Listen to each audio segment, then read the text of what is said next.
এই পৃথিবীতে মেয়েদেরকে যদি কেউ নিঃস্বার্থভাবে ভালোবাসে সেটা হলো তার বাবা। বাবাদের ভালোবাসা কিন্তু একটা অন্যরকম মায়া।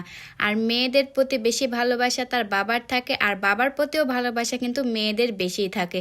তো আসসালামু আলাইকুম, সবাই কেমন আছেন? আশা করি সবাই ভালো আছেন। তো এই কথা বললাম কেন, আজকে আমি আমার বাপের জন্য আজকে রান্না করব। তো আমি আমার আব্বার জন্য আজকে রান্না করব গরুর মাংস দিয়ে নতুন আলুর ঝোল।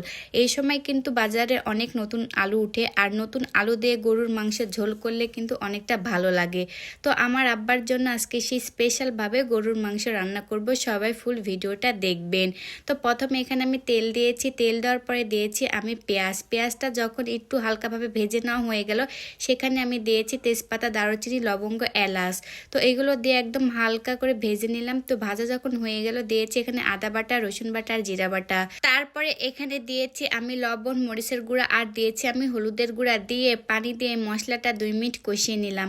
তো মশলাটা যখন কষিয়ে নেওয়া হয়ে গেল এখানে প্রায় 1 কেজির মতন গরুর মাংস নিয়েছি। গরুর মাংস একদম টাটকা।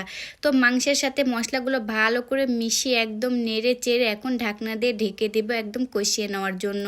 তো আমি ঢাকনা দিয়ে ঢেকে কিছুক্ষণ এটা জাল করে নেব যতক্ষণ না মাংসটা সিদ্ধ হয়ে আসতেছে। কিছুক্ষণ জাল করে নেওয়া হয়ে গেল, তো মাংসটাও সিদ্ধ হয়ে গেছে। এখন ঢাকনা দিয়ে ঢেকে একটু হালকা নেড়ে চেড়ে আমি যে আলুটা কেটে ধুয়ে রাখছিলাম সে আলুটা কিন্তু এখানে আমি অ্যাড করে দেব। আলুটা আমি গোটা গোটা করে রাখছি, আর যেগুলো একটু বড় সেগুলো একটা করে ফাড় দিয়েছি।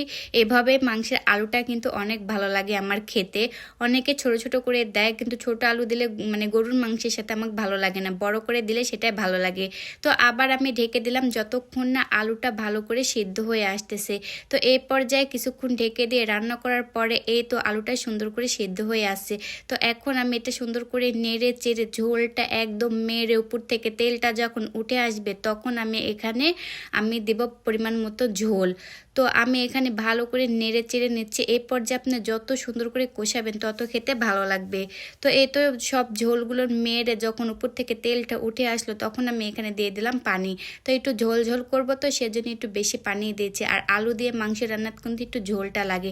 তো তারপরে আবারও কিছুক্ষণ ঢেকে রান্না করার পরে এই পর্যায়ে আমার তরকারিটা প্রায় হয়ে আসছে। এখন আমি এখানে দেবো মশলার গুঁড়া।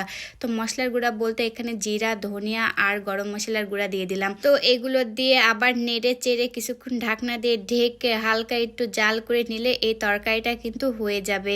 তো আমি একটু দেখলাম যে লবণ ঠিক আছে কিনা, তো লবণ ঝাল সবগুলো ঠিক আছে। তো একটু ঢাকনা দিয়ে ঢেকে কিছুক্ষণ রান্না করার পরে দেখেন ফাইনাল লুকটা মাশাআল্লাহ কত সুন্দর হয়েছে।